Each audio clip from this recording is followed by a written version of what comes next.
जय मसीह। आज 14 नोभेम्बर 2019 तदनुसार 28 कार्तिक 2076 बिहिबार। आज हामी माथिल्लो कोठाबाट हेर्नेछौँ। आजको शीर्षक छ परमेश्वरले जुटाउनुहुन्छ। आज हामी परमेश्वरको वचन लुका 9को 1 देखि 6 सम्म पाठ गर्नेछौँ। तब येशूले 12 चेलाहरूलाई एकसाथ बोलाउनु भएर तिनीहरूलाई सबै भूतहरू निकाल्ने र रोगहरू निको पार्ने शक्ति र अधिकार दिनुभयो। येशूले तिनीहरूलाई परमेश्वरका राज्यको प्रचार गर्न र बिरामीहरू निको पार्न पठाउनुभयो। येशूले तिनीहरूलाई भन्नुभयो, तिमीहरूको यात्रामा आफ्नो साथमा केही नल्याऊ, न लौरो, न झोली, न रोटी, न पैसा, न त 2 दौरा साथमा होस्। जुन घरमा तिमीहरू पस्छौ त्यहीँ बस र त्यहीँबाट बिदा हो। जहाँ तिमीहरूको स्वागत हुँदैन तिमीहरू त्यस सहरबाट निस्कदा आफ्ना खुट्टाको धुलो तिनीहरूका विरुद्धमा गवाईको निम्ति टकटकाइदियो। तब तिनीहरू बिदा भएर सुसमाचार प्रचार गर्दै र सबै जग्गा रोगीहरूलाई निको पार्दै गाउँ गाउँ गए। आमेन। उहाँले तिनीहरूलाई भन्नुभयो, तिमीहरूको यात्रामा आफ्नो साथमा केही नल्याऊ, न लौरो, न झोली, न रोटी, न पैसा, न त 2 जोर दौरा साथमा होस्। लुका 9:3। लेखक आफ्नो अनुभवलाई यसरी वर्णन गर्नुहुन्छ। आजको वचन अनुसार येशूले आफ्ना 12 जना चेलालाई मानिसहरूमाझ शिक्षा दिन र चङ्गाई गर्न पठाउनुभयो।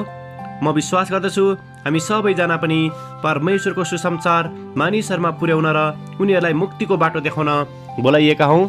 तर मेरो आफ्नै पनि धेरै चासोका विषयहरू छन्। मेरो आफ्नै पनि समस्याहरू छन्, जस्तै मेरो परिवारको रेखदेख गर्ने जिम्मेवारी, एउटा पास्टरको जीवन, साथै मेरो परिवार र समुदायको आर्थिक अवस्थाको चिन्तन आदि आदि। एउटा पास्टर भएको नाताले मैले मेरो खर्च पानी कसरी धान्नु पर्दछ भन्ने कुरा र कति रकम मेरो सेवकाईको निम्ति छुट्याउने भन्ने विषयमा पनि निकै ख्याल गर्नुपर्ने हुन्छ। हालसालै एउटा क्रिस्चियन संस्थाले मलाई दलित बालबालिकाहरूलाई सङ्गति सेवकाई दिन र येशूको शिक्षाको बारेमा सिकाउन आग्रह गर्यो। उक्त संस्थाले त्यो कार्यक्रमको निम्ति मेरो सबै खर्च बेहोरेको थियो र मैले शिक्षा दिइरहेका बालबालिकाहरूलाई लत्ता कपडा, खानेकुरा, यात्रा खर्च र पठन पाठनको सामग्रीहरू उपलब्ध गराएको थियो।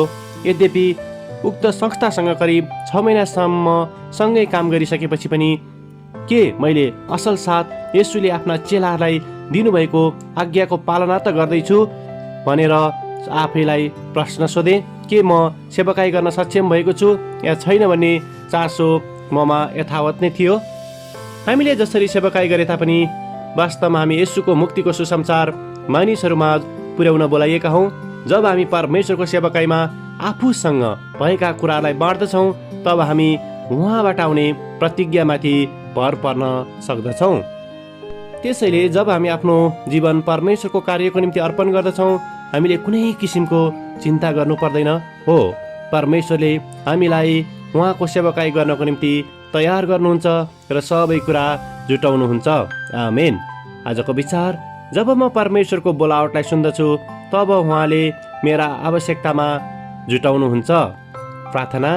प्यारो परमेश्वर, तपाईँको इच्छा अनुसारको काम गर्दै गरेको अवस्थामा हामीलाई तपाईँमाथि विश्वास गर्न र भर पर्न सहायता गर्नुहोस्। येशूको नाउँमा आमेन। आजको लेखक मानस थेपजुन्ता, थाइल्यान्ड। आजको प्रार्थनाको विषय क्रिस्चियन संघ संस्थाहरूको निम्ति।